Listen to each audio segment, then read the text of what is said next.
Don't you ever be sad or lean on me when the times get bad. When the day comes and you are down in a river of trouble, I'm about to drown, but just hold on. I'm coming.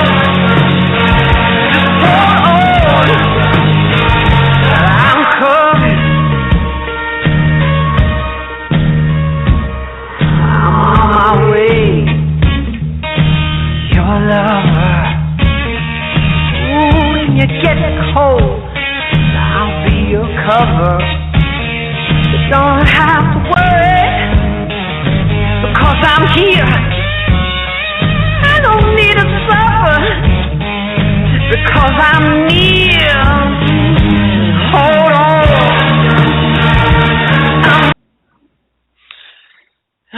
Well, if you couldn't tell, if you're not aware of what we'll be reviewing based on the link that you clicked or whatever, the music alone should let you know we're reviewing a Quentin Tarantino movie tonight, because that man's taste in music and how he pairs it with his film is severe. I almost don't want to call it underappreciated because so many people talk about it, but it is really, really superb.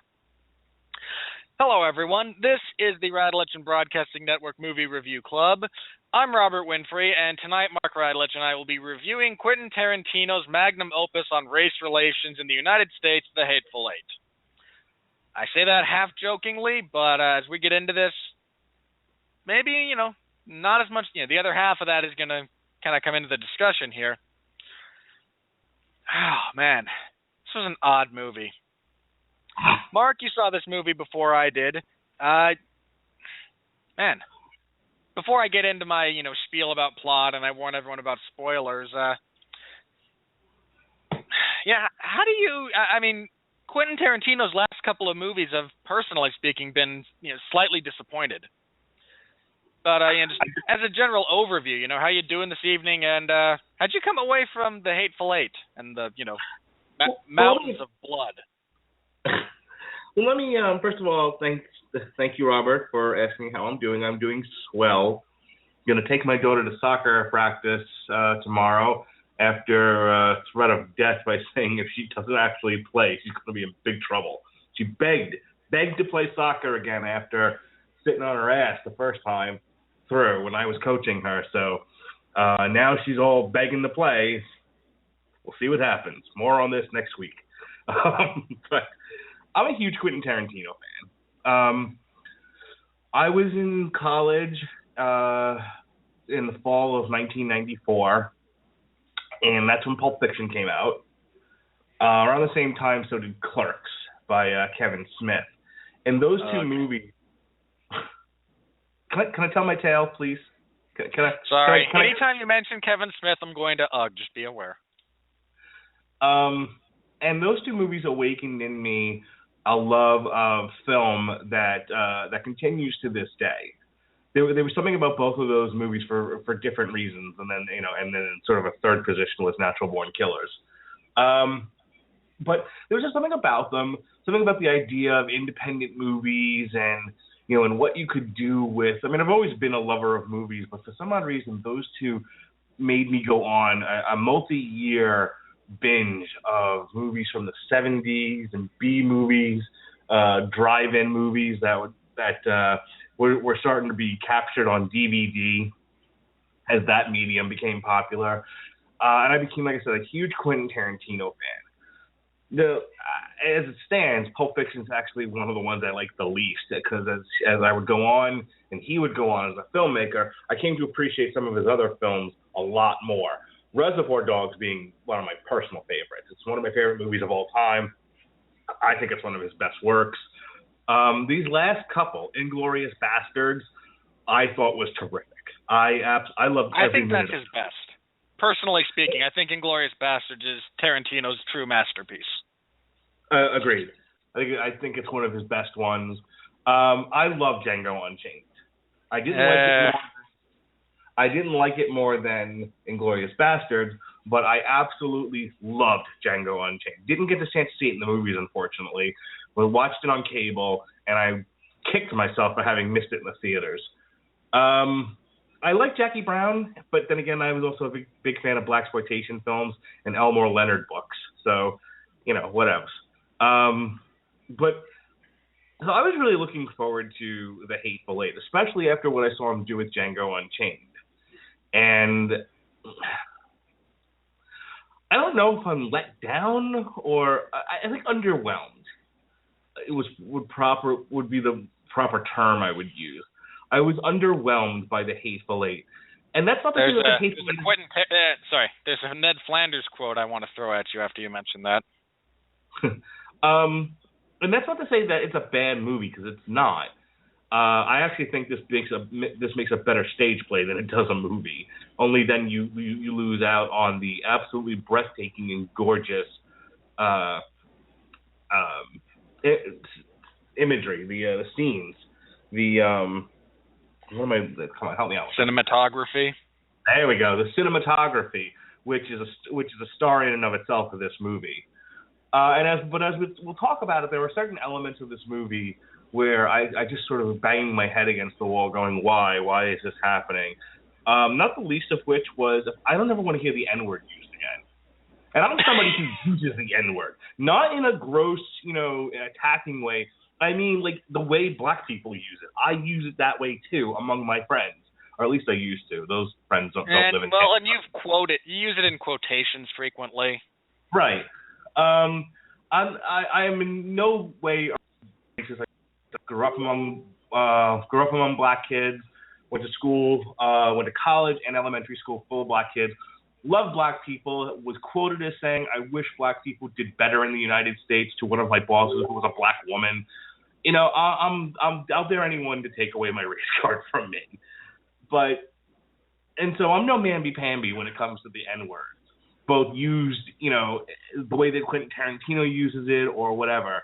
And by the end of this movie, I was so tired of hearing it, among other words that were used, that I was like, you know what? Even he's now gone too far. I want to start off by saying the worst part about this movie is that it just seemed like an excuse to overuse the N-word. And by the end of it, I was like, ugh, I don't even want to hear this anymore. So that's my initial sort of introduction to Quentin Tarantino and the Hateful Eight. Well, when it comes to Tarantino, he's a very divisive filmmaker in a lot of ways. Certainly some of his films are quite divisive. This is going to sound terrible, but the first movie of his I ever saw in theaters was probably Death Proof, which I saw as part of the Grindhouse double feature that he and Robert Rodriguez did. Love Death Proof. That's just not the movie you want to be introduced to Tarantino in, because it underscores one of the severe, I don't want to say problems, because it's not a problem, but one of the hurdles that needs to be cleared within his movies. And that is, he needs actors who understand his dialogue.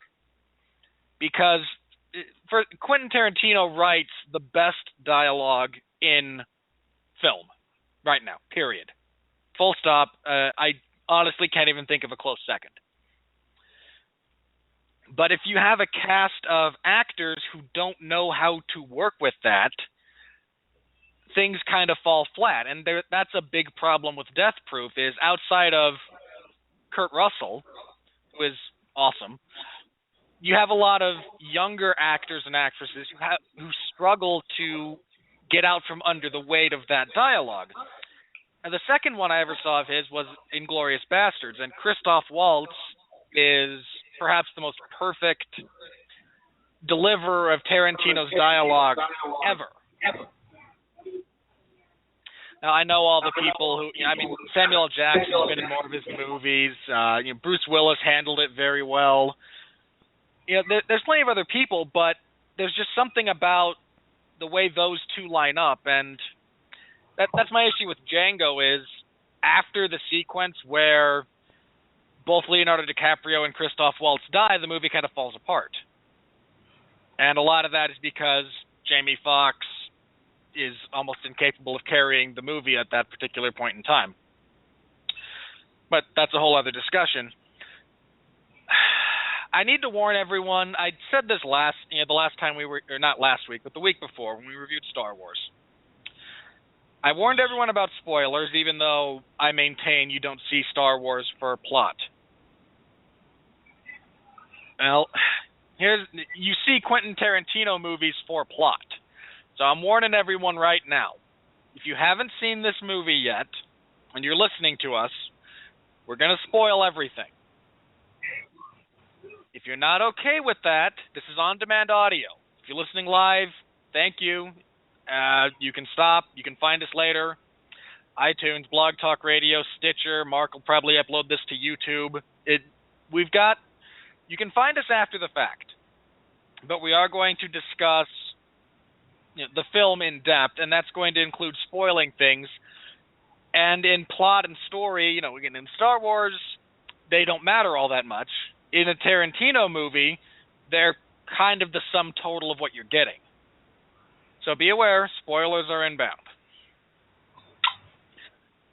All right. I almost hesitate to try to do the kind of comprehensive, well, not comprehensive, but the kind of synopsis I normally do, because this movie is nearly 3 hours long. And, man, all right, I'm going to do my best here, so everyone kind of bear with me. Well, hang on. It's actually not that hard of a plot. I can do this in 50 words or less. It's really not a complicated plot. All right. Kurt Russell, who is a bounty hunter, and I am envious of Kurt Russell now for another reason, because that man grows the most glorious facial hair. The acting he does with the mustache is spectacular. There's a point in the Stagecoach where he actually punctuates a sentence by grabbing his mustache and twirling it or something. It's magnificent. It's one of those acting choices where it separates a reader of script from an actor. And Kurt Russell, we talk about on this show, people like Hayden Christensen, sort of struggle with things and, or maybe they haven't gotten the right part. There are people who, no matter what you give them, will act their way through it because they really are masters of their craft. And Kurt Russell, I think, is underrated and underappreciated, but he is a master of his craft. I would agree with you there. He plays a bounty hunter who has in his possession a fugitive, played by Jennifer Jason Leigh. He wants to bring her in alive because it's his gimmick. I mean, that really is the sum total of this here. And there's actually a big discussion between him and Samuel L. Jackson, who is also a bounty hunter, but they established that he was a major, wasn't it, during the Civil War? Black Mesa, yes. Yeah. Please, we have to talk about Walton Goggins' performance in this it's a tour de force. The acting in this film is universally excellent, and Walton Goggins still kind of stands out. Yeah, Walton Goggins, more so than even Kurt Russell or Samuel L. Jackson, carries this film on his shoulders and just runs around the pool with it. He is, and I'm not just saying that because I was a huge fan of Walton Goggins in Justified or The Shield. Quite the opposite, actually. I mean, as much as he was great in those things, I always preferred some of the other actors to him. In this one, he's so good. He's one of the highlights of this movie. Yeah, the reason why I brought that up is yes, he's a major, and I remember that because he kept referring to Samuel Jackson's black major. Yeah, Kurt Russell is commissioned a stagecoach to bring this prisoner worth $10,000 in to collect the bounty. He stumbles across Samuel L. Jackson, who has a pile of bodies worth about $8,000. The two had a previous acquaintanceship, not partnership, but they knew each other. So they tie his dead bodies to the stagecoach. he allows Samuel L. Jackson to join him. They stumble across Walton Goggins a few miles later. He joins in. They all hold up to wait out a blizzard in a place in this haberdashery, which is used ironically in this instance. And there they find another stagecoach with 4 other people that are holed up there. Bad things start happening relatively quickly. One of them is Bruce Dern, and if you're like me and you were raised on John Wayne movies, there's nothing sweeter than watching Bruce Dern die. So I got a real kick out of Samuel L. Jackson inciting him to draw first so he can kill him. But Bruce Dern is there, Michael Madsen, Tim Roth. God bless Tim Roth. That man. I got a soft spot for Tim Roth. The man known as Mexican Bob, who I swore I honestly for most of this movie I thought that was Channing Tatum in a really good makeup job. I forgot Channing Tatum was even in the movie until they pan down and he shoots Samuel Jackson in the nuts. I didn't know he was in it beforehand, and quite frankly was better off not knowing, but he dies. Okay. Look, I maintain there are certain actors who I have personally just such kind of a dislike for, that any film wherein they die is automatically given at least a passing grade. So yes, they kill Gambit in the movie. He doesn't last very long. That movie's gonna tank. Shut up! Get on with it. But no, as another example, Owen Wilson is eaten by one of the snakes in Anaconda. Anaconda immediately becomes a guilty pleasure because I get to watch Owen Wilson die. Moving on. He also dies in Armageddon. Must be another reason I like that movie. Anyway. Again, the blizzard hits, bad things start happening. There's a lot of suspicion going around. Kurt Russell believes that at least one of the other people in this location is trying to free his prisoner. Samuel L. Jackson kind of has his antenna perked up for a variety of reasons that he explains later. Just everyone's mistrustful, and then again, you've got Bruce Dern as an old Confederate general who doesn't like Samuel L. Jackson because he's black and was a Union officer, and it's weird trying to sum up a Quentin Tarantino movie because so much of the genius in many ways of what happens is done in the dialogue and through the acting, but... Can I try? No. This is my spiel. Let me get through it, then you can give your summation. This is your racket. I got it. So I'll shut up. I'll be good. I interrupt you enough. I'm not offended or anything. Get on with it. Someone poisons the coffee at one point. This leads to Kurt Russell and their stagecoach driver dying, spitting up gallons of blood, which is pretty great, by the way. This leads to a big section of the story where there's a big whodunit and Samuel L. Jackson and Walton Goggins trying to figure out who they can trust and whatnot. Turns out they can't trust any of them. Samuel L. Jackson kills Mexican Bob, at which point Channing Tatum fires up from under the floorboards, shoots Samuel L. Jackson square in the nuts from under. That's a tough shot to pull off, by the way. There's not a lot of room for error. There's just not a lot of body space when you're firing up from underneath someone. It's a really tough shot. We get kind of a Mexican standoff after that where Walton Goggins and Samuel L. Jackson have both been shot and are bleeding profusely but have the only guns. They bring Channing Tatum up, who is Jennifer Jason Leigh's sister. Samuel L. Jackson promptly shoots him in the back of the head. Brother. Channing Tatum is a boy. Brother. Sorry, excuse me. If you say so, Mark. I'll do you get it because he looks effeminate? I'll do, mon ami. Oh, that. Anyway. Don't do it. Move on. I'm not. Anyway, he comes up, again. He comes out of the basement. Samuel L. Jackson shoots him in the back of the head. It's great. They all wind up shot and dying, except somehow for Jennifer Jason Leigh, who has been abused by Kurt Russell She's had her front teeth knocked out. She's been shot in the foot, but she's going to survive this. And as Walton Goggins and Samuel L. Jackson are bleeding to death, they decide, no, she's not going to survive. We're going to hang her because she was captured by John Ruth, who always brings his bounties in alive to hang. And we feel it to be, appropriate to the circumstance. So they hang her. Walton Goggins reads a fake letter from Abraham Lincoln that Samuel L. Jackson has been passing off as legitimate. There's a point earlier in the movie where it's revealed to be a fake, but he reads that, and it has to deal with some, again, race relations and whatnot. And we fade out, and they're both going to then bleed and freeze to death in the blizzard, because they've got nothing else. Again, they've both been shot in major blood vessels.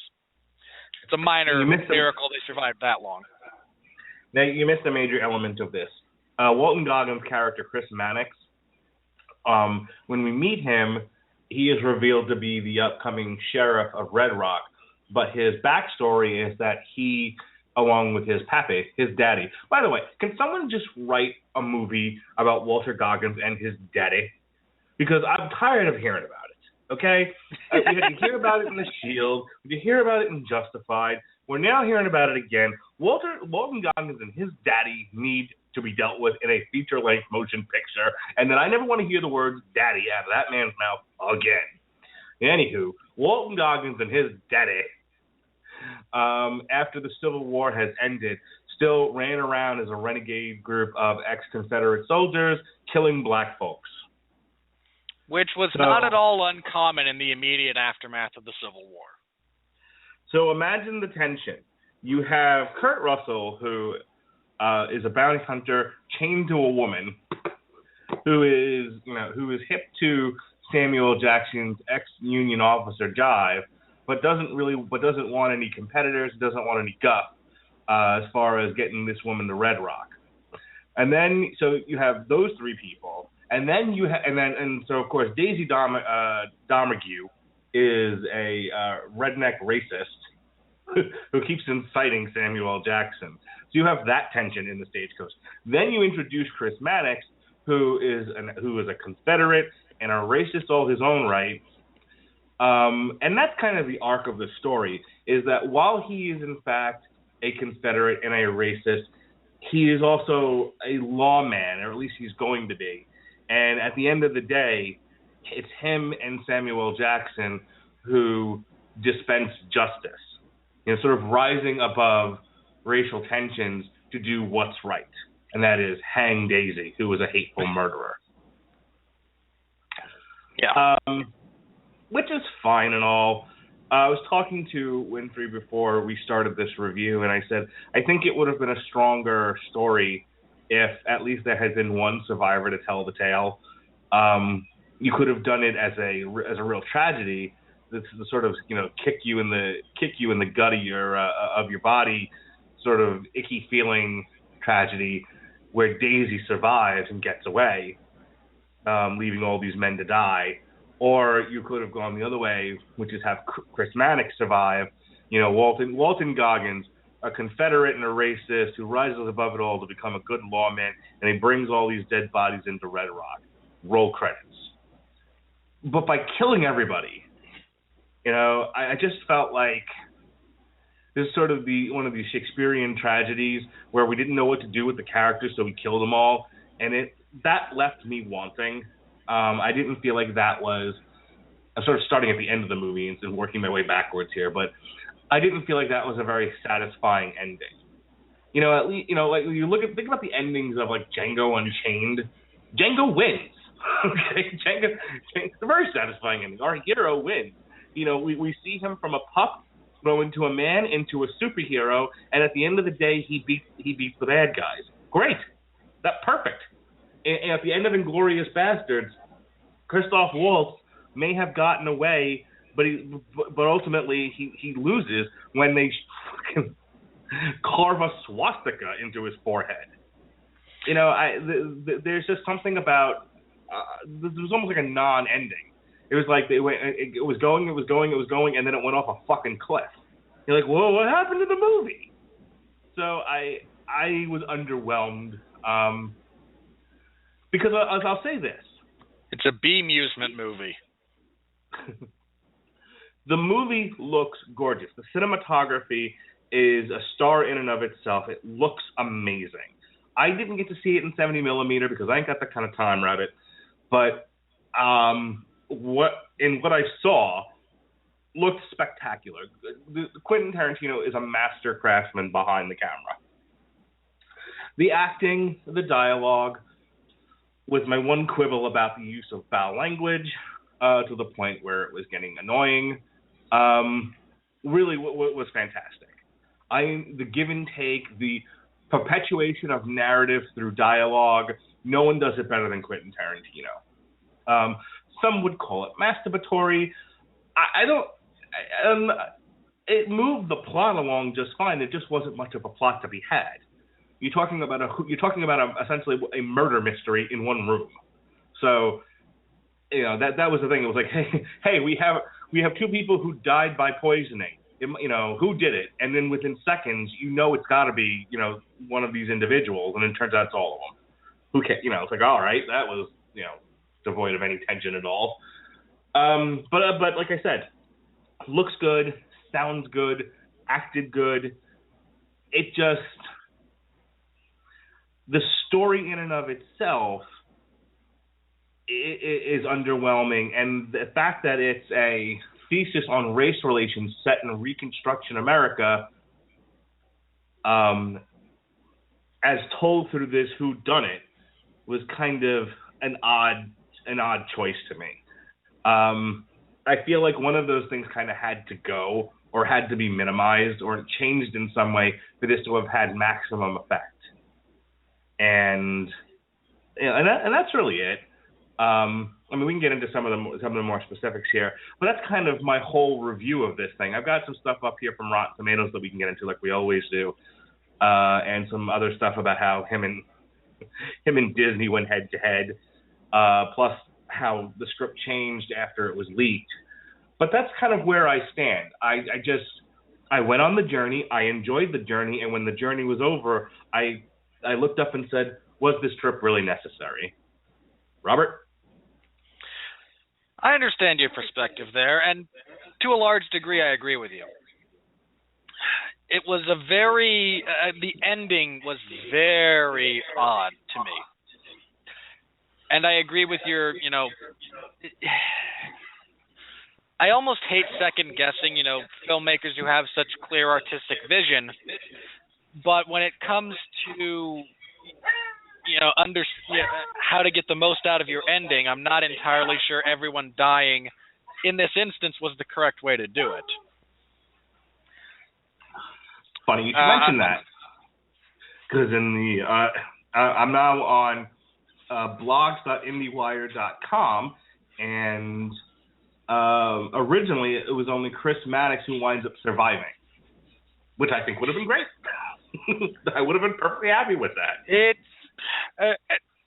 I suppose part of that might be, it's difficult to second guess it because there's so many things that changed after it was leaked. There's also things that just got changed. As with any artistic project, and film certainly qualifies as that, things change as you go along, as the narrative becomes stronger, more cohesive in your mind, things along that line. And it's a really kind of odd ending in that sense, but at the same time, I think there is merit in the narrative in the sense that, first of all, when we're all dying, we're all the same color type thing. There's no, racism for Mannix in this case is generally a byproduct of, it's not the really environment where his heart is. I was going to say racism is a byproduct of the environment in which he lives. Yeah, as soon as, the proverbial feces hits the ventilation system, that goes out the window with him. Right. And it goes out the window very, very quickly. It's really funny, actually, because up until the point where Kurt Russell and Opie, or AP, or whatever the fuck his name is, the stagecoach driver, OB? Like a doctor? Okay. Up until the point where Kurt Russell and OB died from poisoning, he was, he was provoking. So he's the one that outs him as having a fake Lincoln letter. He's provoking him the entire time. I mean, there comes a point where it's actually Walton Goggins' character who does so much provoking of Samuel L. Jackson that Samuel L. Jackson in turn provokes Bruce Dern into committing suicide by cop, essentially. Which we'll get to in a moment, because I need to talk about that. What led to that, by the way. I'm sure. Why am I not surprised that of all the scenes you feel compelled to talk about, that one strikes your fancy? Well, it was a rough scene. In any case, so he, up to that point, he's a real villain of the movie. But when Samuel L. Jackson starts to figure out that there's something rotten in the state of Denmark, and he's like, no. This isn't right. This whole thing stinks. And the line is, it's who made the stew that got me thinking. And that's when he realizes that this is some sort of setup, that this haberdashery isn't what it appears to be. So there's more going on here than just the poisoned coffee. There's more going on here than who's working with this girl. This whole why is this haberdashery missing its owner? And the story that's given to him by Bob doesn't make any sense. So what I'm getting to is, once it's established that Samuel L. Jackson is, for all intents and purposes, the lawman trying to figure out a mystery, Goggins is right there with him. He's actually following his lead. Like, he doesn't, it's really funny the way it's portrayed. Like, Goggins doesn't, let's call him his character name. Maddox doesn't realize he's being had, that this is a setup. And when Warren figures it out, he's not really taking charge of anything. He's following Warren's lead the entire time. And he doesn't really take back command of the situation until Warren's been shot and Domergue offers him a deal to basically shoot Warren and let them get away. So so in terms of racism, once there was a threat to his life, and Warren was an ally, the fact that he was black didn't matter anymore. It's the old saying that there's no such thing as an atheist in a foxhole. Right. There's no such thing as a racist if the only guy to watch your back is his skin's a different color. Right. Your racism vanishes immediately. Well, it's funny because I keep reading reviews about this movie. It's like, oh, they're all despicable people. Other than being a jerk, what does Maddox do in this movie that's so hateful? I mean, you've got 4 or 5 people who are your real villains, who are trying to help Daisy escape. Daisy by herself is a villain, and then you've got the stagecoach driver who's nothing, who's just a poor schlub. Yeah. And Kurt Russell's not exactly the white knight here, but he's not a bad guy. And it's so funny because you look at him throughout the movie, punching her at every turn and being a jerk to her. First of all, in that time, we were talking Reconstruction, post-Civil War, Reconstruction, United States of America. They're in Wyoming, they're in Wyoming, which might not actually be a state at the time, depending on exactly the year that we're talking about. Right. So, I mean, you can't sort of impose your 2015 values on these characters. It doesn't really work. Not to mention the fact that he's chained to a criminal. I mean, when Spike Lee threw his fit about the use of the N-word in Django, I wanted to punch him. It's like, wait a minute. Right. We're not allowed to write believable dialogue to a time when that was a common part of the vernacular? The movie takes place... What's the matter with you? The movie takes place on a plantation in the South. Before the Civil War. What do you expect? what's the word I'm looking for here? Not valid. Oh God. It's usually the word that precedes Southern in not antiquated. It'll come to me later on in the middle of the night, and I'll scream it out. My wife will hit me. Antebellum. That's the word. Yeah. So we're talking about antebellum South here. Maybe once or twice they're gonna use the N-word. I don't know. Oh, for God's sake. It's just silly. But and again, is Kurt Russell a bad guy? I mean, again, do we especially in 2015, do we approve of the notion of, a bounty hunter or a lawman abusing a criminal? Absolutely not. However, we even kind of sneer at it in state prisons in Florida. Kind of. But again, let us consider the circumstances wherein the film takes place. Here's Kurt Russell chained to someone who has done murder, and murder to the extent that there is a substantial bounty on her head. She's part of a gang that is all worth, and they're worth more than worth more than $10,000 apiece. Now, as is known, the more heinous and prolific your crimes, the higher your reward is. So when it's revealed that her brother has a price on his head of $50,000, this is not a good guy. Now, he's got to contend with that. He's got to contend with just all of this other stuff. And again, the other thing there is you didn't have anywhere near the law enforcement presence and capabilities back then that you do now. You had, again, your town sheriff, maybe a marshal, and there's two guys, and their deputies, so 3 or 4, for a town of, several hundred people. You're severely outnumbered in those instances. And it was, when you say it was just a different time, there's a lot of truth to that. Yeah, so to call Kurt Russell sort of hateful, I think is a sort of a misjudgment of his character. He's an angry person, but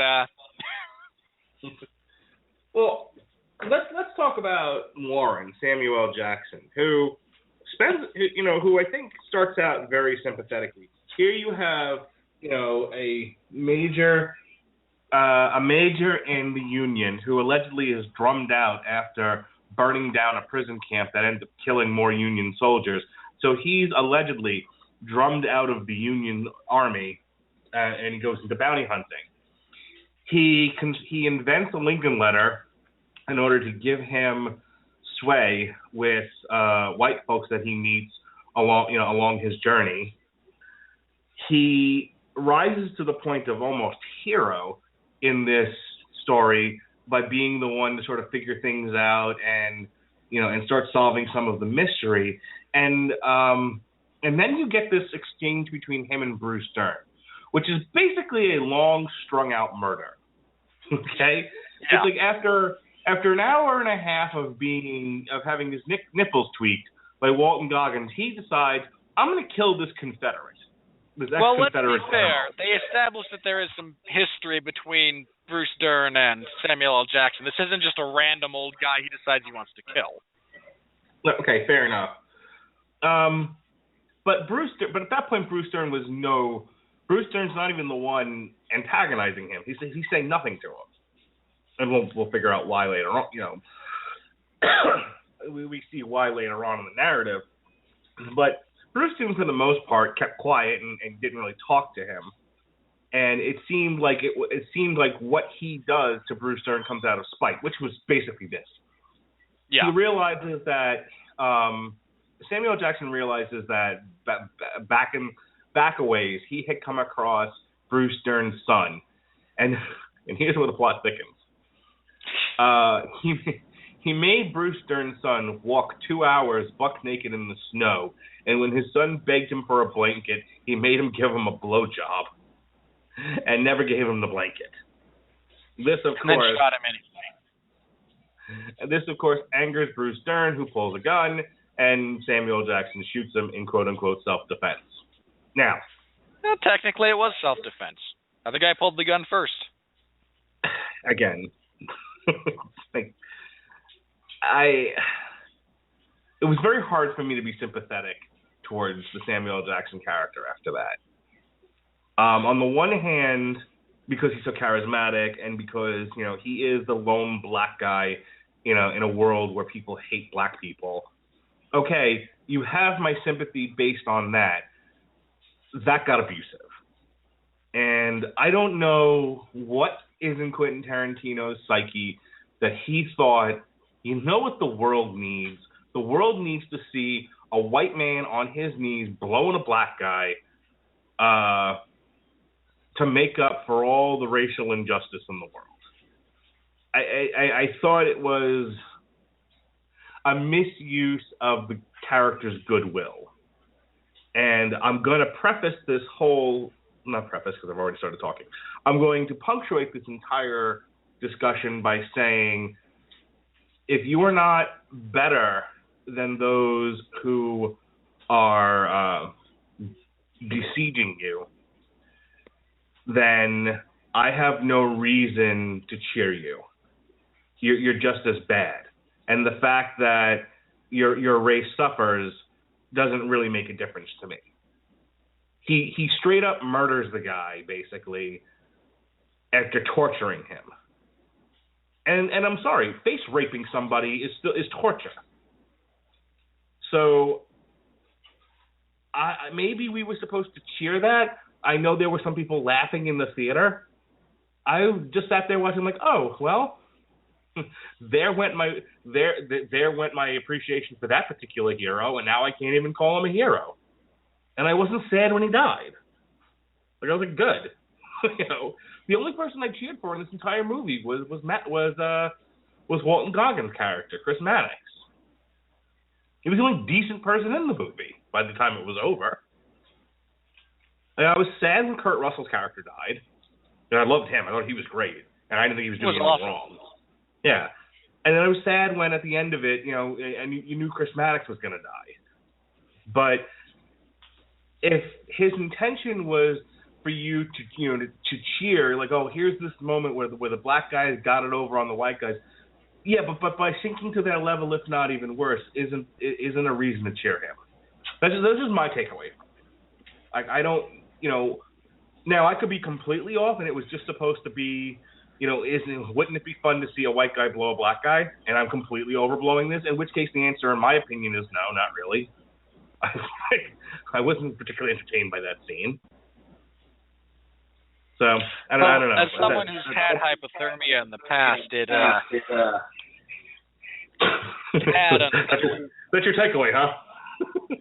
Well, yeah, he talks a little bit. Samuel L. Jackson's character at the beginning of that is he tells Bruce Dern, "Don't judge your boy too harshly. You've never been cold like he was." Now, I've never been naked in the mountains of Wyoming in the middle of winter, and it's so cold that there's not even cloud cover. I've never been that cold. But I lived in North Dakota for 8 months, 10 months, about a year. I don't know, somewhere in that area. I've been on more than a few campouts that took place in the winter, and I've been cold. I've never been that cold, but I've been cold before. So, again, a tad unsettling. I think one of the greatnesses of Tarantino's writing is that he does not give you traditional heroes. And there's a lot of merit in that. I mean, talking about him here. Let me ask you a question, because again, I've stated where I stand on this, and I'm not budging. But I'm curious. That's all right. You would still call him a hero after all that?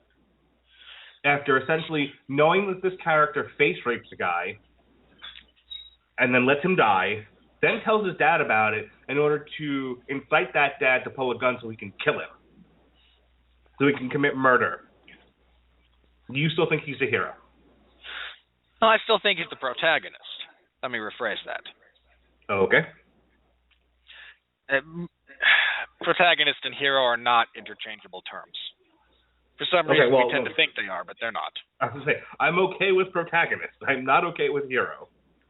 No, and bear in mind, when I say he gives you non-traditional heroes, I don't mean heroes in the, paragon of virtue sense.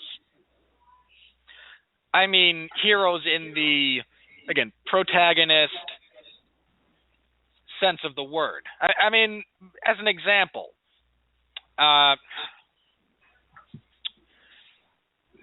Brad Pitt's character from Inglourious Basterds is not a hero in the traditional sense of the word. He is still kind of the guy we wind up following and in many cases cheering for, but consider that this is a man who perpetrated, a war of terror in the very real sense of that word on the German army. Has a prisoner beaten to death with a baseball bat for refusing to give up information about his army and his friends and where they're positioned, and has at every opportunity has the bodies of people he has killed scalped. This is not a hero, but he is still the guy that we follow, and to the extent that we are capable of, given the information and circumstances we're presented with, the one we cheer for. This is a very bleak movie in terms of, the traditional hero-villain dynamic, because there's not a hero. There's a bunch of characters, some of which you sympathize with to varying degrees, for varying reasons. And I find that to be extremely interesting filmmaking, and the fact that that Tarantino can pull it off so consistently is somewhat remarkable. But for you to say that, you have no more sympathy for that character after that point, and what I understand, it's a terrible thing that his character did to that point. You're not supposed to have sympathy for it or cheer it. I think it's meant to simply express that, again, here's a guy who, we are cheering for and rooting for. He's still not a nice person. See, I don't know. Quentin Tarantino is speaking to his audience about this movie, and that's not one scene where he's mute. He's clearly saying something. Either I'm not getting what he's saying, or I'm not particularly fond of it, and I haven't quite figured out what that is yet. Like I said, my initial reaction to that scene, and this is why I wanted to spend some time talking about it. We should also talk about Daisy, because we've spent no time talking about her. She's a major part of this movie. But she's a major plot point. But I wanted to spend some time talking about this because he's clearly saying something to the patrons of this movie. And like I said, if it's basically like, for all the years of misuse of black people, for all that they've suffered, for all the systemic racism and injustice, here is a sort of a visual representation of black people getting over on white people. Here, this is we will make you suffer, and this is seen as an expression of that. It was the wrong expression, in my opinion. Well, as we talk about it, if I had to guess at what he's saying, he is very deliberately attempting not to cast Samuel L. Jackson's character as, again, a paragon of virtue. There's a movie that came out with what's his face, John Travolta and who's the Sidney Poitier? Oh God, I can't remember the name of the movie now, but it's one of these where everything's turned upside down and white people are in the position of black people and black people are the ruling class. It's a stupid movie, but it's a great idea executed poorly, and I say that often on this podcast. I'll look it up in a second, but like a movie like that, at least, I think is a better way of expressing the, here's black people getting over on white people, or even, and you didn't see the movie, but even a movie like Straight Outta Compton, Ice Cube, who has been burned every which way but loose, taking a bat to the record producer's office after being screwed by everybody, and just going crazy and and smashing everything with a bat. I thought, okay, I get it. I sympathize with Ice Cube. This to me, face raping a guy, and that's what it was, seemed grotesque and it just unnecessary. Like, we get it, black people have had it rough in this country, but that's beyond the pale. At least in my opinion. Well, which might be the point of it entirely, is to, there's what exactly do you want in terms of compensation or recompense for this? Is this what you want? Is this what you want? Is this what you like? Is this the way you like it? Again, I understand your point, and I suppose my only, not even counter, but my perspective is such that I think he was, again, part of it was he was trying not to turn that character into a white knight, pardon the pun. Mm-hmm. I mean, again, there's a very subversive... I was going to say, maybe that was his attempt to throw shade on that character, because up to that point, he is too good, he's too smart, he's too charismatic, he's too everything. So we'll have him do something really, really dastardly, so at least now he's got, for lack of a better phrase, some color. Well, some of it is that. Some of it is also, I think, trying to show that, this is a man who has been damaged by what he has seen and is a very vengeful person when it comes to people he is perceived to have wronged him. And let's be fair, going out of your way to go to Wyoming to try and cut the man's head off to collect a bounty, I'm going with you wronged him a little bit there. But what I was saying about with Tarantino is he has this really kind of interesting subversive way of casting not heroes, but of looking at things. Again, going to Inglourious Bastards, the American group that is led by Brad Pitt is committing what would be considered by, nowadays and even back then, war crimes and war atrocities. Fall under their definition, but because they're Americans doing it to Nazis, part of us wants to cheer, when if we look at it objectively, they're doing terrible things. I guess on my scale of horrible things to do to a human being out of revenge, face raping is near the top and scalping near the bottom. Which is perfectly fair and reasonable. Torturing a man and letting him freeze to death, but face raping him first and giving him hope that you'll save him. Much worse than scalping someone who was going to die anyway. Well, or again, having a prisoner beaten to death with a baseball bat. Again, prisoner had surrendered. Sure, yeah, you got it there. Let's talk about let's switch tracks here. I think speaking of beat it with a bat, I think we've beaten this one to death. No, but to your point, I agree that it does kind of kill a lot of the sympathy for the character. At the same time, I think it's a very telling moment about him in that this is not Superman. This is not your paragon of virtue. This is his own fully realized independent character, regardless of what you would like to, regardless of morals or ideals or philosophies that you would like to foist on him. So let's talk about Lady Domergue. I wanted her to die a lot faster than she did. Well, look, credit where credit's due. Jennifer Jason Leigh pulls off that character very well. Yes, wonderfully acted. She has some great dialogue, and she spits I it with also venom. cheered every time Kurt Russell punched her in the mouth.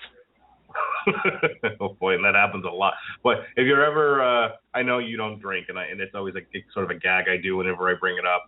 But for the rest of you out there, if you want to play a fun drinking game, every time Kurt Russell hits her, just take a drink. Take a shot.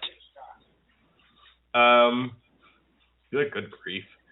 But yeah, she's just a fun character.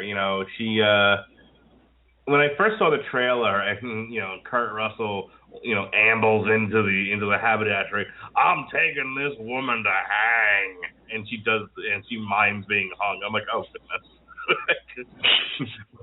So we're not taking this seriously, are we?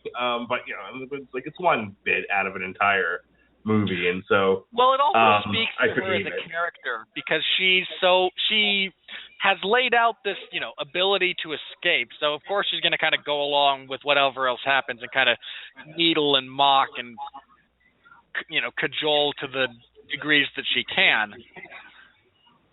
Because she firmly believes that, okay, by the time we get there, there's a plan in place. I'm going to be out of here, and the joke's going to be on all of you. And I really don't care if I have to see a dentist to get my 2 front teeth fixed, because you'll be dead. Right. Well, the worst shot she takes is actually from Samuel Jackson. I think she spits on the Lincoln letter, and he fucking gives her a left hook and knocks her out of the clean out of the stagecoach, and then drags Kurt Russell out because he's chained to her. It was great. It was almost cartoonish because I think Kurt Russell actually paused and there was a thought bubble. Those aren't handcuffs in the sense that we know them today, very close together. There's a good bit of chain between them. They're more shackles. So he actually has a moment after she's knocked out wherein he gets to process very briefly, oh crap, I'm still handcuffed to this woman who was just knocked out of a moving stagecoach. That was a great scene. There's a lot of great scenes in this movie. But she plays her part very well. She's definitely a villain. You have no sympathy for her. As much as she's beat to shit in this movie and called a bitch and a whore and everything else, there's at no point in this movie where you're like, oh, poor baby. Like, oh, I kind of feel bad for her. No, she's awful. She's awful the entire movie. Again, I wanted her to die sooner. And that's after, again, she's been beaten by Kurt Russell and Samuel. Kurt Angle would be a documentary. Kurt Russell and Samuel L. Jackson. She's been shot a couple of times and had blood vomited on her and the back of her brother's skull blown into her face. I mean, there's all of this horrible stuff that happens to her. And normally, even a villain, when they're put through that much, you get a little bit of sympathy for them. And you never do with her. Even as they're stringing her up, you're just kind of like, good. Right. It's the one, I mean, I talked before about the ending's not satisfying. Watching her hang, it actually reminded me of a line from Oz where they're talking about, hanging the I know the one line you're talking about. The one woman prisoner and McGinnis, McGalley, McNulty, fucking whatever his name is, the social worker at the jail. Now listen to me. The social worker in the prison is going over her options, and he says, with hanging, your feet do a little dance, and she goes, yeah, that's how I want to go out. I want to go out dancing. So she opts to be hung. It reminded me of that. The character's name is McManus, by the way, for those of you who might be confused by Mark's flailing. I thought I actually said that. McDougal, McBurger, McDuck. Yeah. So I actually watched for that, and again, just kind of shows Quentin Tarantino's attention to detail. Her feet actually do that little dance at the end. No! When you start strangling after. Either way, whether you're dropped or hoisted, you start doing, your body reflexively does everything it can to relieve the pressure around your neck. Now, the natural course of this is your reflex is to jump, to push up because that's where the pressure is coming from. So you release it by going up with it. Well, you're being hanged. There's nothing there. But you're still going to dance, kick, flail, and jump to try and release that pressure. It's purely instinctual. Anytime they don't, it's because they're dropped from a sufficient height and with the not in the correct position to actually break the neck. There's a world of difference between death by hanging and hung by the neck until dead. So I like that, and that part of the conclusion was satisfying. But I've talked now at length about the rest of it that I didn't find particularly entertaining. I want to go back to there's a long time spent in the stagecoach with the four of them: Walton Goggins, Samuel Jackson, Kurt Russell, and Jennifer Jason Leigh. And there's a whole exchange that happens. it's the first time that Walton Goggins starts to try to out Samuel L. Jackson as a less than perfect Union soldier, and he starts talking about the tale, of how he burnt down this prison camp and everything, got drummed out of the service and all that. And I can't remember what the line is, but it tweaks Samuel L. Jackson's nipple hard enough that he points the gun at him and says, the line is, forgive me, I'm not going to say the word, but N-words are white people are only safe when N-words are scared. Right, and then Samuel L. Jackson sort of points the gun at him and says, he actually cocks the revolver and says, if you start talking that hateful N-word stuff, you can go outside and ride in the cold. No, I'm just happy to be alive, man. I'm going to lean up here against this window, but that's the thing. Thinking about how happy I am to be alive. No, but you're missing the best part of that. He does this shake of his shoulders. It's so perfect. I love this. It was one of my favorite parts of the movie. That's why I'm like, shut up, you're ruining it. He does this sort of shimmy, where he's like, oh. The stagecoach is very confined, and he still manages to kind of weasel his way a little bit further away from Samuel L. Jackson at that moment. He's like, y'all just got me talking politics. And I didn't want to. I'm just happy to be alive. Y'all saved me. I'm just going to lean over here against this window and think about how happy I am to be alive. Let the rocking of the stagecoach coax me to sleep. It's so funny because he's so slimy in that instant. It's great. He's got the slime of a car salesman. It's awesome.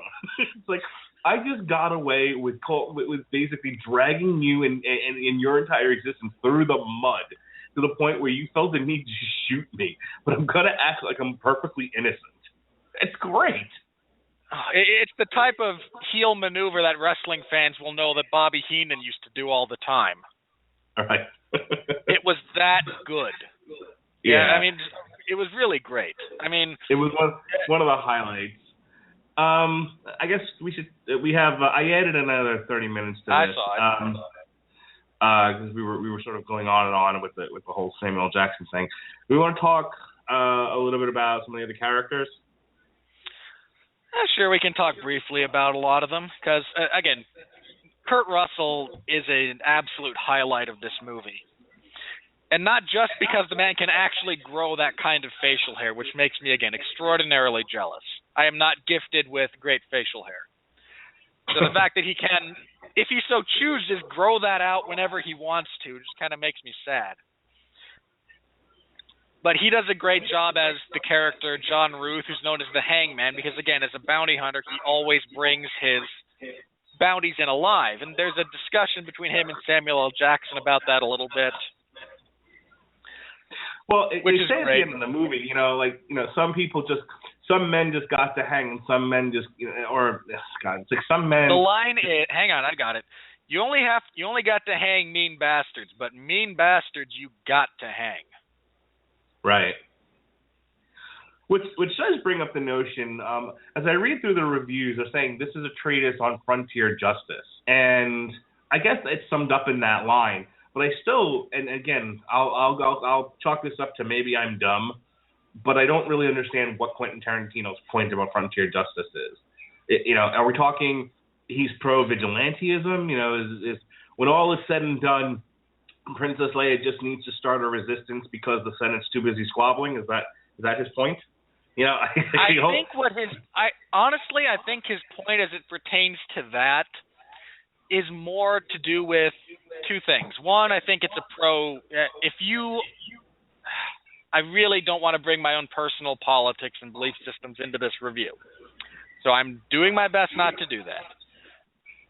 But I believe that there's a message within this movie that is very much pro-death penalty. And it's not so much that the death penalty is a proven deterrent to crime or whatnot, and because it isn't. But there are people in this world who we are just better off without. And I don't mean better off without in the sense that stick them in a jail, pay people to watch them, feed them, clothe them, house them for the next 50 years until they die of cancer. I mean, take them out back, shoot them in the head, and let's all move on with our lives. I'm gonna do this once, and then I'm not gonna stop doing it. Everything Robert Winfree is saying right now is going to be prefaced with the phrase "in theory." Yes. Again, that is. Some of that is a bit of my personal philosophy. Some of that is not. Some of that's kind of what I got from the movie. Again, this is not a forum for me to spout my personal beliefs. We're talking about we're interpreting we're attempting to interpret Quentin Tarantino's work. We're all in 10th grade English. We have this great piece of literature in front of us, and the teacher asks, "What does he mean by this?" And that's what we're doing. I think he means that there are just people that society in any place is better off simply making an example of is probably the wrong phrase, but is just better off excising from them permanently. Okay. And there is no more permanent solution than death. Fair enough. Tim Roth is excellent, as usual, in this movie. Tim Roth is a deeply underappreciated talent. It's so funny because I wish Tim Roth had been a good guy in this because I so wanted to cheer Tim Roth. I wanted him to be like Mr. Green from Clue. At the end, I wanted him to be like, I've been waiting for this gang all along. I am Inspector so-and-so, and I'm here to save the day. Like, I didn't want him to be part of the gang. I'm kind of with you there. He's a very endearing character. I believe he gets to use his natural accent for once.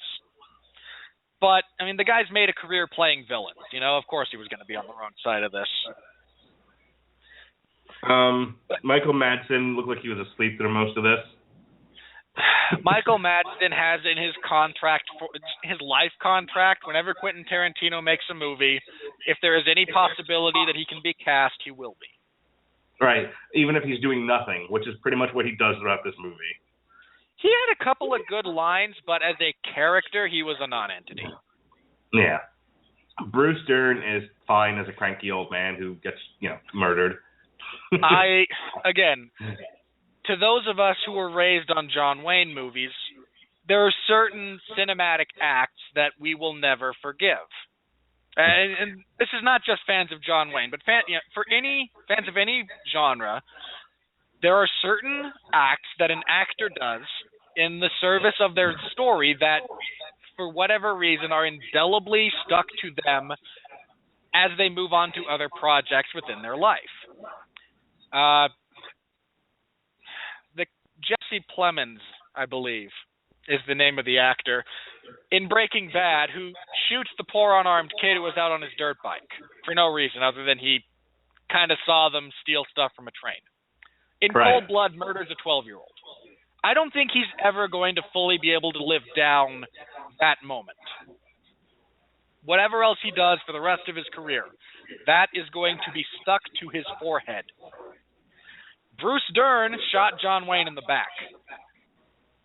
And to anyone who was a fan of John Wayne's, and I was, again, selection of about 12 or 15 John Wayne movies that I was basically raised on, the Cowboys being one of them, you're never going to forgive that. You're never going to let that go in some ways. I mean, again, I've never met Bruce Dern, but for all the interviews I've seen, he's a perfectly nice human being.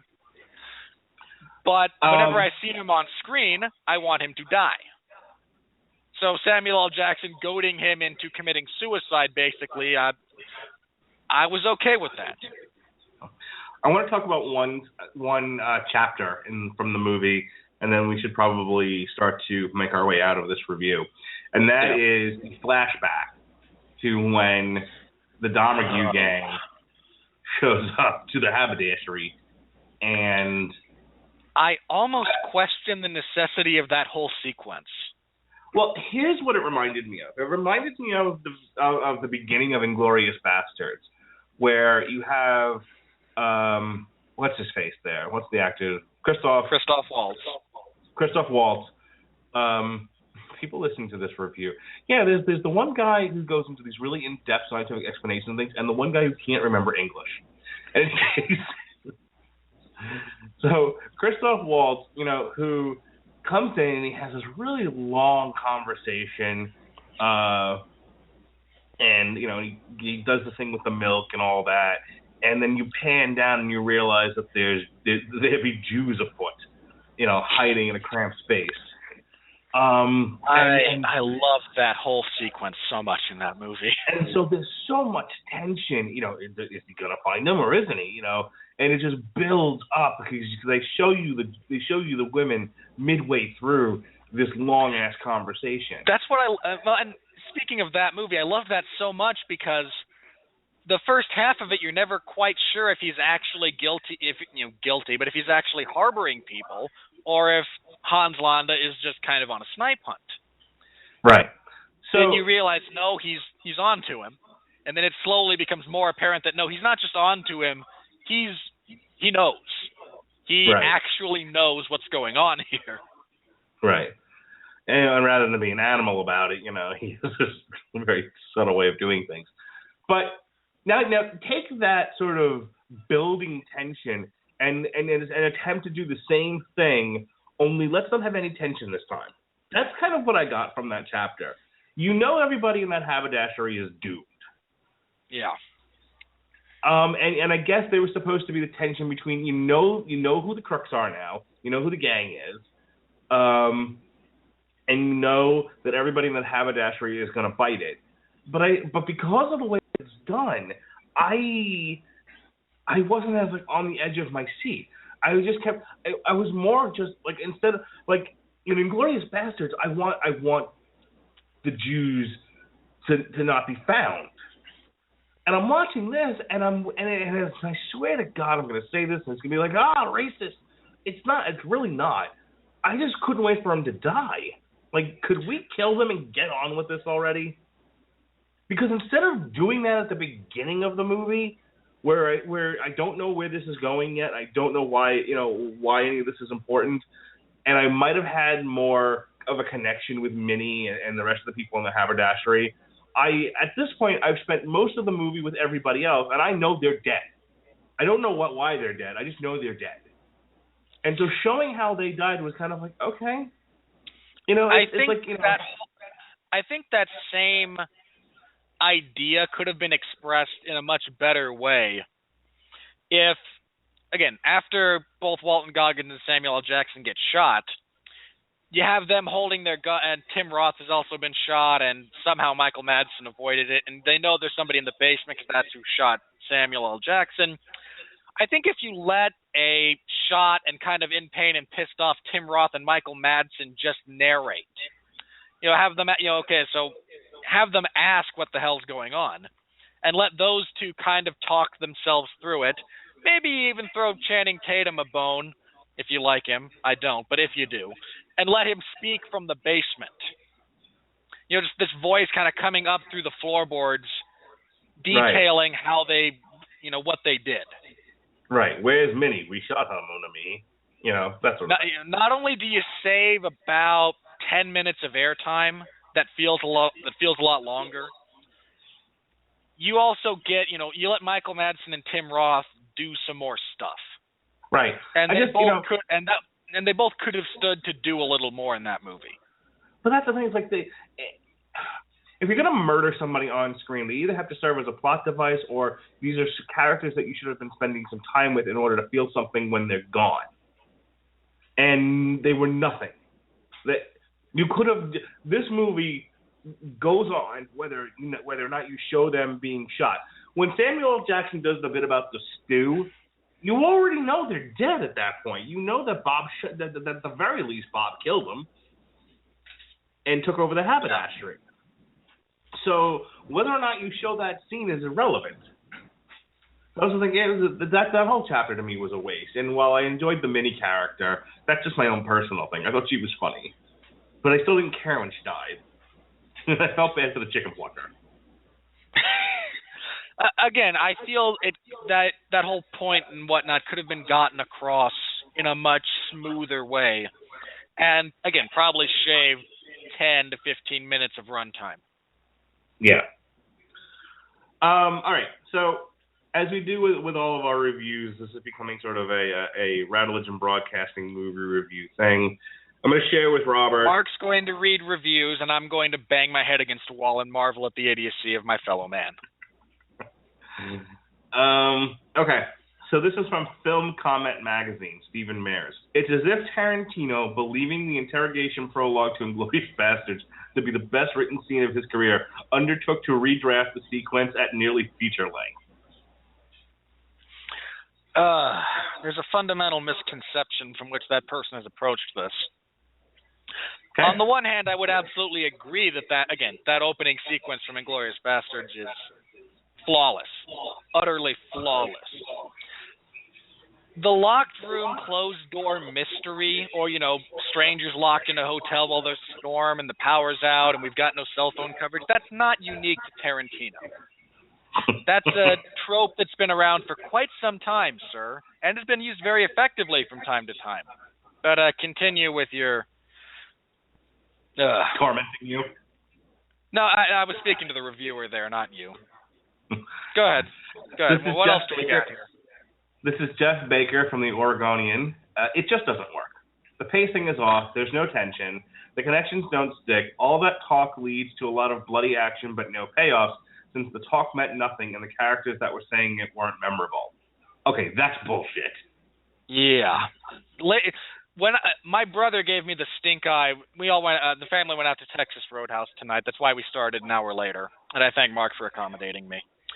I referred to the American Northwest as maybe the worst part of the country.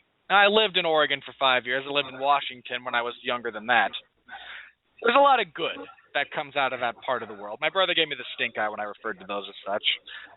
Of course, he had to concede the point that Portland has become an absolute pit. But this is what gives that part of the world a bad name. People like this and their hyperliberalism and just a fundamental failure to grasp concepts. You thought no one from this was memorable? Were you high? You're just unable to resist imbibing a little bit because you don't have the comprehension skills to understand the tension that is being built through dialogue. All right. This one I'm reading just because of who it is. This is Joe Morgenstern from the Wall Street Journal. The Wall Street Journal, a website that I read very frequently and get a lot of my news from. The Hateful Eight wears out its welcome well before the halfway point, leaving the equivalent of a whole other movie to sit and suffer through. I feel there's a somewhat within that sensationalism and an attempt to grab clicks. There is something of a valid point. Again, this movie is 3 hours long. That's not me exaggerating. That's not me playing up, hype or whatnot. This is a movie that is literally, 150 minutes? 167 minutes, thank you. This is a long movie. And if you don't have the patience or the interest to actually watch what's going on, you're going to be bored out of your mind after the first half because you're trained to think that, well, Michael Bay is done blowing stuff up by now, the movie should be over. This is from the Philadelphia Inquirer. By the way, these are all top critics, okay? Best of the best, mind you. Top marks for all these folks. An epic work of self-indulgence and smug riffing, stringing together tropes from TV and screen westerns and closed-room whodunits. The Hateful Eight announces itself with all the pomp and circumstance of a mid-century cinema spectacle. And he gave it a 2 out of 4. Hi, have you not ever seen a Quentin Tarantino movie before, sir? Oh, he plays on tropes and stereotypes, and he draws in... Yes! That's been his bag from the beginning! This is great. This is the New York Post. Lou Luminick. All this hyping for what? 3 hours or so, set mostly in a single room with the unsavory guests and staff, trade juvenile and racist insults, periodically murdering each other. I was hoping to get it over with already well before the intermission. Again, if you don't have the patience or the interest to actually listen to the dialogue and watch what's going on, then this comes across as very, again, self-indulgent, juvenile. And I understand your perspective if you approach it within the context of what you have been taught to like by contemporary blockbusters. I have to say, the political discussion that takes place in the Stagecoach was actually one of my favorite exchanges of dialogue. But if you're not willing to listen to it or understand its importance in establishing these characters, then yeah, I think we're at a point where I think the height of movie-going civilization is going to be the Transformers movies. Yeah. And that's why we can't have nice things. This is the New York Times, okay? So again, I'm not even reading the ones from I have blueballs.com or some of these other places. I'm reading like legit sources here, okay? Yeah. And these are all giving rotten reviews. Top critic A.O. Scott, New York Times. A.O. Scott is simply a malcontent. Well, let's see what this malcontent's all about these days. Some of the film's ugliness is therefore a sign of integrity and of relevance, but much of it seems dumb and ill-considered, as if Mr. Tarantino's intellectual ambition and his storytelling discipline has failed him at the same time.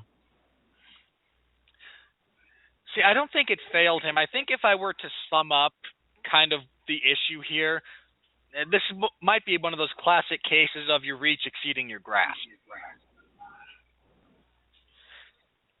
Because there are things within this movie that are done, that are touched on, that are expanded upon, that are discussed very intelligently. There are other things that, for reasons, unbeknownst to me in many cases, just kind of fall a bit by the wayside.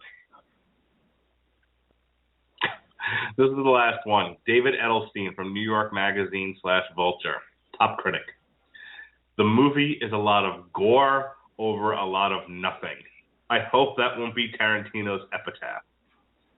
So we have now just spent the better part of almost 90 minutes discussing apparently nothing, Mr. Winfree. Hope you're satisfied.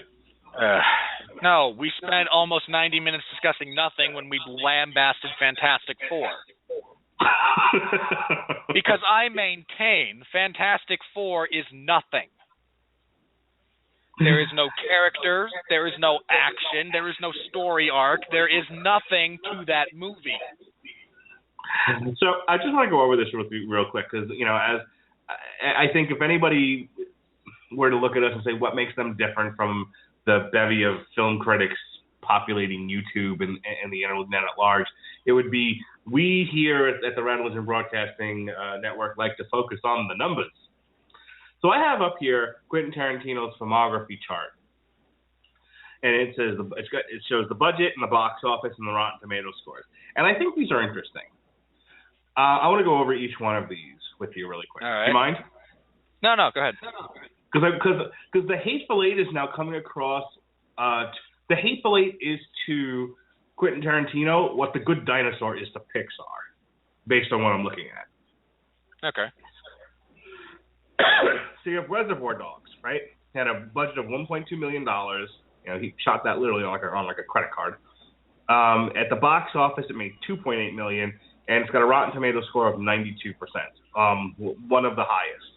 And in fact, it is the highest, only second to Pulp Fiction, which was made on an $8 million budget and made $213.9 million, with a 93% on Rotten Tomatoes. And everything else he's made since then is well below 93 and 92%, by the way. But really? Yes, on Rotten Tomatoes. Jackie Brown, which I loved, by the way, $12 million, $39.7 million box office, 87% Rotten Tomatoes. Kill Bill Volume 1. Hang on. Before we get too far into Kill Bill, I maintain that Miramax deciding to make him release that as 2 movies instead of 1 3-hour movie absolutely gutted it. Kill Bill Volume 1, $30 million budget, $180.9 million at the box office, 85%. Kill Bill Volume 2, $30 million budget, $152.2 million, 84%. Which I'm going to go ahead and say, I understand what you're saying from a craft point of view, but from a financial point of view, they were $400 million. They probably did the right thing.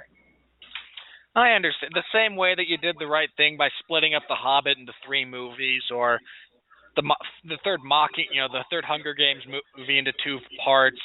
You or the utterly, fourth Twilight. Yeah, you are gutting your fan base. I think it's sad because I think Kill Bill Volume 2 is such a really well-told revenge story. Right. That the fact that you had so much of one that just fell flat because he had to flesh it out by 20 to 30 minutes in order to make it its own feature-length thing, and then there's editing that had to be done because the MPAA decided to... The production story of the Kill Bill saga is actually very fascinating in and of itself.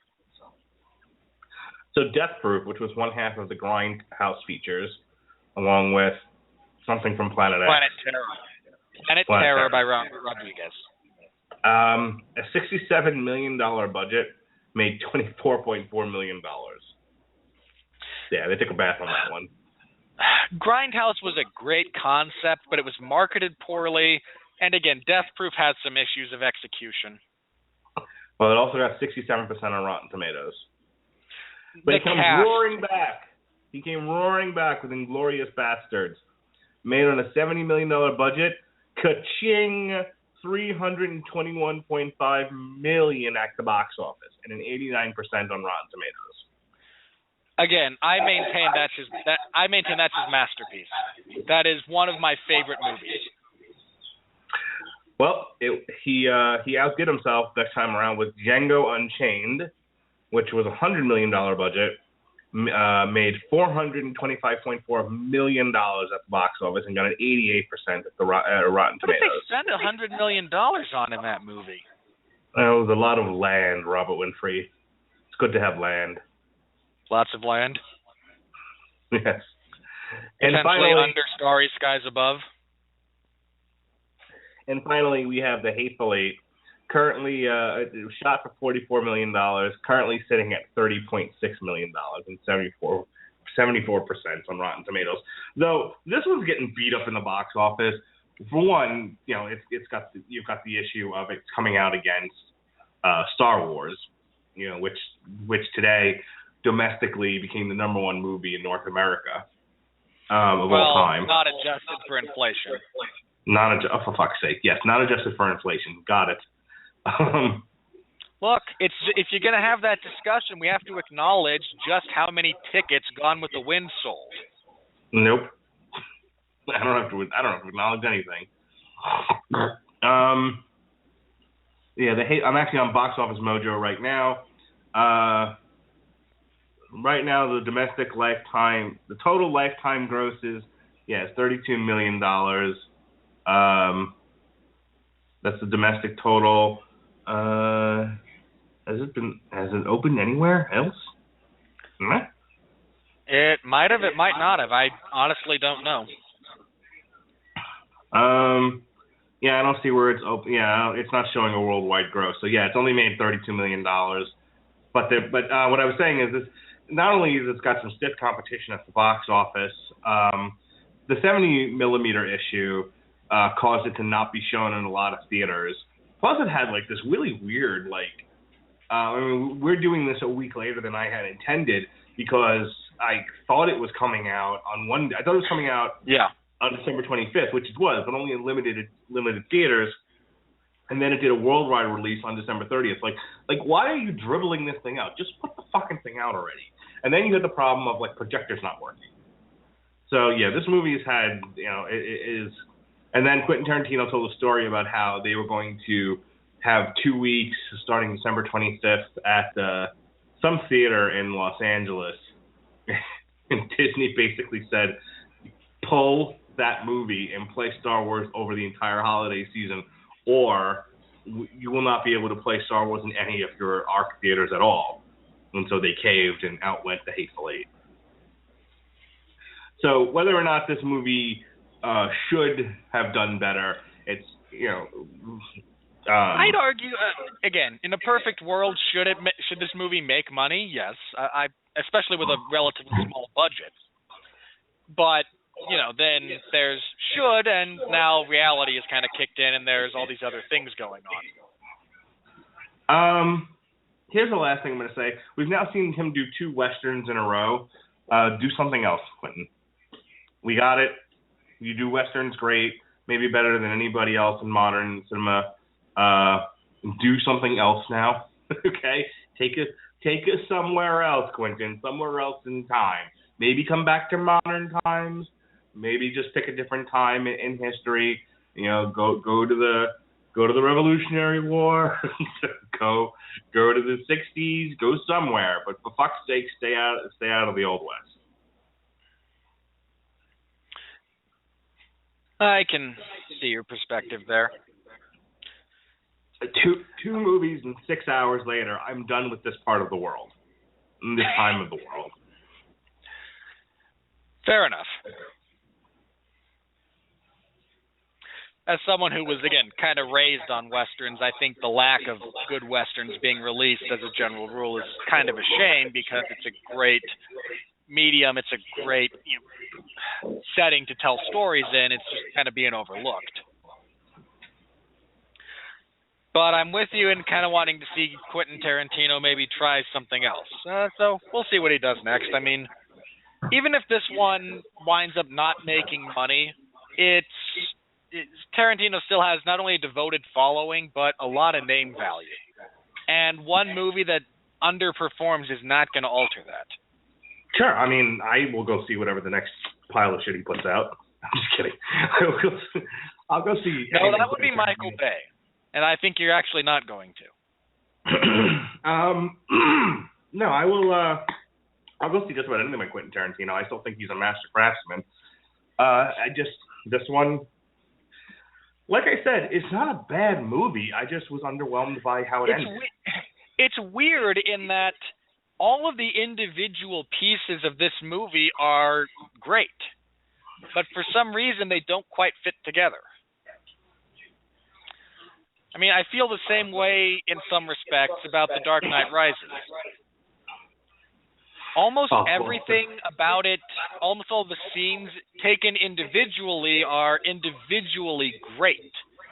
But when you put them all together, there's something that just doesn't quite translate. Well, this doesn't have a narrative problem. That did. But I would liken it to, you taking... I've actually seen this happen in Top Chef.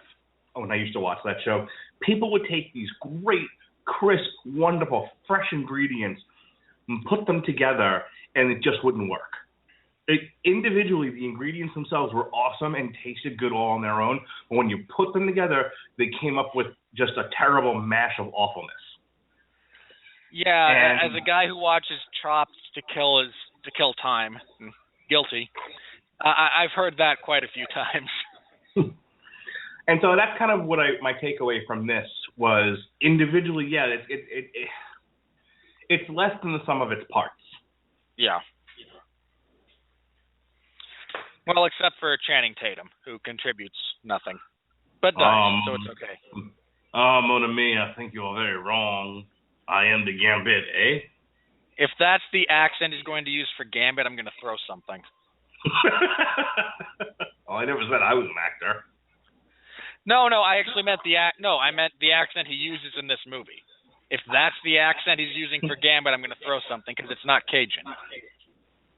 Cajun. That's not Cajun either. I can't wait till Gambit comes out and I can torture you with that. That movie is going to fail miserably. Well, why don't we deal with the other failures that are coming up soon before we deal with that particular failure, okay? That's coming out in October. Deadpool's coming out in the near future. That's going to fail. Okay, Captain Happy. So, Long Road to Ruin was supposed to come back. Deadpool is a stupid gag that gained mainstream popularity because everyone likes breaking the fourth wall. Can you, save your hatred for Deadpool for when it actually comes out and the movie fails? Oh, I say the movie's going to fail. I don't mean financially. It's going to make money financially. Because there's a bunch of idiots who think Deadpool's an interesting character. Yes, and then there's people like our friend Gavin who think Ryan Reynolds is the bee's knees.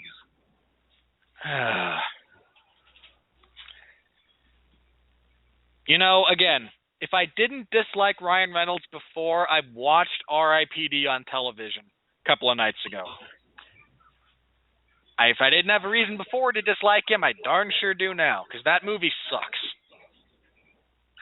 So Long Road to Ruin was supposed to come back this week, but Sean was not available this week to proceed into the Middle Earth.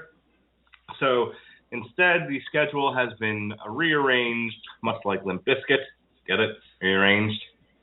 Huh? Actually, no. Kindly explain that one to me. It's a song. Limp Bizkit fans get it. In any case. So you're going to be explaining it to them as well, then. The totality of our audience didn't get your joke either. Is what I'm going with. All right, so the Thursday shows will actually return next week, January 14th, one day before my big date with Melissa. It says it on my calendar. This is the point of the show where I just start reading you guys my personal calendar. On January 15th, I'm going to see Jim Norton of Opie and Anthony fame, and a cameo in Opie Spider-Man. and Anthony have fame? So on the 14th, the Metal Hammer of Doom will be kicking off 2016 with a Killswitch Engage retrospective, and then the Metal Hammer, and then Long Road to Ruin will be back on the 21st with Lord of the Rings. Then on the 28th, we'll be reviewing Megadeth's Dystopia, and on February 4th, we'll be doing The Hobbit. Followed the week after that by Shaft, because it's Black History Month. Get it? Metal Hammer of Doom will be reviewing Ghostlights by Avantasia. And then on February 25th, we will be reviewing the Beverly Hills Cop trilogy for Long Road to Ruin. Those movies go off a cliff so fast. And on March 3rd, we will be reviewing Anthrax's For All the Kings. Now, in the meanwhile, back in the city, Robert and I will be off for the next 3 weeks. We will be back on February 3rd to review Kung Fu Panda 3. Yes. And then we'll be back again. Kung Fu Panda 2. It's good, actually. I really enjoyed it. My son, he could care less. So we got Kung Fu Panda 3 on the 3rd of February. On February 10th, we'll be reviewing Pride, Prejudice, and Zombies. And on the 17th, the aforementioned Deadpool. And that pretty much sums up everything. It's gonna be a rough month, guys. Kung Fu Panda 3, Pride, Prejudice, and Zombies, and Deadpool. But by February 24th, I'm pretty sure Robert Winfree is going to quit this podcast. No. I'm like a bad penny. I always turn up. Yeah, that's that. But don't fret none, because in March we've got Zootopia, our In Defense of Man of Steel, and finally what we've all been waiting for, Batman v Superman: Dawn of Justice. Yes, can't wait. Wherein Mark will, verbally fillet the great, the visuals, and it's Batman and Superman on the same screen, and I calmly and rationally explain what a monumental Charlie Foxtrot that movie's going to be. Charlie Foxtrot? Yeah, I don't swear. At least I'm doing my best to cut back. So when you say Charlie Foxtrot, you are trying to say piece of shit. No, I'm trying to say cluster. Gotcha. All right, I'm picking up what you're putting down. All right, so that's all I've got. Unless everyone wants to know when I'm going fishing with my father. That's all I've got on my calendar. Robert? Mark, if anyone wanted to do you harm, you've given them more than enough information about your whereabouts for them to do it. We're okay. Well, let's see. On the 16th, I'll be at the circus. Now, go ahead. All right. This Sunday at 8 p.m. Eastern Standard Time, the 411 Ground and Pound radio show is going to be previewing UFC Fight Night 81. Dominic Cruz is back, and after the belt, he never lost. He'll be taking on reigning champion TJ Dillashaw. Jeff Harris and I are going to shout at each other because he thinks Dillashaw is going to win, and I laugh. Because Cruz has taken that. But he and I are going to, again, yell is an exaggeration. We're going to talk it over. He's going to make his case. I'm going to make mine. We're going to break down the whole main card. That particular event is on the 17th, which is the week after that, which is a Sunday, so there will be no show that Sunday, as I will be providing live coverage of that event over in the MMA Zone of 411mania.com. The week after, we'll be reviewing that one, and I believe we'll have a preview. I have to, again, look at it and sort out all the dates for how the UFC has lined things up, because every now and then they throw curveballs just to make my life a little bit more difficult. But apart from that, again, Mark and I are off for a bit because I have not yet seen The Revenant, and I haven't found someone who wants to talk about it with me if I decide it's worth talking about, and I might just enjoy going to see a movie that I don't have to review, not think critically about every little detail that comes across the screen. But at the very least, Mark and I will be back together for Kung Fu Panda 3, wherein I will wonder why does Bryan Cranston get to voice act a panda, but for some reason they thought Jesse Eisenberg was a good choice for Lex Luthor. I'd also like to remind everyone, depending on where you're listening to this, go check out my YouTube page. It's just Mark Radulich on YouTube. We have reviews up from previous movies we did, like Star Wars. Long Road to Ruin, The Mighty Ducks is up there. My pitches for movies like The Defenders miniseries on Netflix is up there, as well as my pitches for Batman movies with directed and starring Ben Affleck. Directed by Ben Affleck is fine. He actually has a good eye for detective stories. But do not put him in front of the camera. So I'm trying to get people to go to the YouTube page and check that stuff out. It's basically a mirror image of what's on my Blog Talk Radio, but some people would prefer watching YouTube videos rather than listening to the same material on a podcast. Whatever. Also, funnily enough, that's the only place you can hear Mark and I review Transformers: Age of Extinction from a couple of years ago.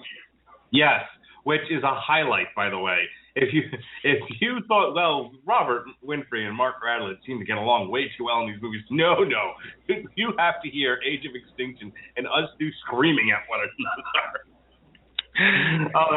That was a fun Mark, night. I have to mention that your impression of Michael Bay as an autistic man was a big hit at my house. I'm glad everyone enjoyed that. That was another one that featured my wife unwittingly being drawn into a podcast she had no desire to be part of. But yeah, Mark and I, we disagreed on that one about points in it, so which has happened in the past. He and I have disagreed, which is fine. Mark and I are intelligent adults who can disagree and agree to disagree and not swear blood oaths of vengeance and start hurling insults at each other. There's also some earlier reviews I did way back in the day. For my wife and I reviewed the Sex and the City 2 movie. I think I did a solo review of Up and Toy Story 3. So those are all up there too, plus a music video I did of Brock Lesnar defending his title against Shane Carwin, set to the baddest of the best. So check out my YouTube page. It's fun stuff. Full of fun stuff. Yet another avenue wherein you can achieve content that is provided by us here on the Radulich and Broadcasting Network. And I must ask again, to anyone using AdBlock, if you would kindly whitelist us. We don't make money off of this at all. So, but what little we do make, we'd like to continue making. So if you could just whitelist us on YouTube, provided YouTube doesn't start scamming you, in which case, send them angry emails or, rocks through the window. I don't know. Whatever the kids are doing these days. All right. I think that just about does it for us. That does. All right. If you're a fan of Tarantino, go see this movie. If you are not, then nothing he does is going to appeal to you in general, so save yourself the aggravation. Now, if you don't know that you like Tarantino, but you want to see if you'd like his movies without actually watching any of them, go watch The Deer Hunter. If you can make it through, at the very least, the wedding sequence of The Deer Hunter, you'll be okay in a Quentin Tarantino movie. I actually like The Deer Hunter. I didn't say I didn't. I understand your point, though. There's a lot of similarities in his style and kind of how The Deer Hunter is presented. Yes. So before you decide to start tackling Tarantino movies, go watch The Deer Hunter, and then you'll know. And knowing is half the battle. Robert? Or at the very least, watch some of his other movies. Pulp Fiction or Inglourious Bastards are both exceptional pieces of filmmaking, and they'll give you a good feel for his style. All right.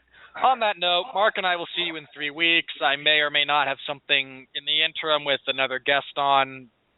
Probably not. I'm okay taking a break from reviewing movies every now and then. But we'll be back for Kung Fu Panda 3. Yeah, because Jack Black is apparently still a thing. All right, everybody. For Mark Radulich, I'm Robert Winfree. Until then, reminding you all to continue to be well, be safe, and behave.